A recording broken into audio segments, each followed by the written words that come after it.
February अर्ध्यावर आला असतानाच गोवा आणि कोकण किनारपट्टीवर उष्णता जाणवू लागली आहे। मागच्या 2 दिवसात किनारपट्टी भागात प्रचंड प्रमाणात तापमान वाढलंय। या धर्तीवर हवामान विभागानंही राज्यातल्या तापमानाबाबत महत्त्वाचा इशारा देत नागरिकांना सतर्क केलंय।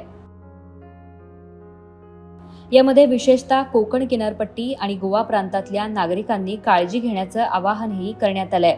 राज्यातल्या इतर भागाच्या तुलनेत कोकण, रत्नागिरी आणि सदरच्या पट्ट्यांमध्ये उष्णतेची लाट अधिक तीव्र असणार आहे। मुंबई, रायगड भागातही तापमान वाढ दिसून येणार आहे। हवामान विभागाच्या अंदाजानुसार पुढच्या काही दिवसात कोकण किनारपट्टीसह महाराष्ट्रात उष्णतेचं प्रमाण वाढणार आहे। तसंच तापमानाचा आकडा 37 अंश ते 39 अंशावर जाण्याची शक्यताही हवामान विभागानं वर्तवली आहे। त्यामुळे या भागातल्या रहिवाशांनी दुपारच्या वेळात उन्हात जाणं, उन्हातली कामं करणं शक्यतो टाळावीत। वातावरणातल्या होणाऱ्या बदलांमुळे आरोग्य बिघडण्याची शक्यता असते। विशेषतः ज्यांची उष्ण प्रकृती आहे अशांनी तर विशेष काळजी घेण्याची गरज आहे।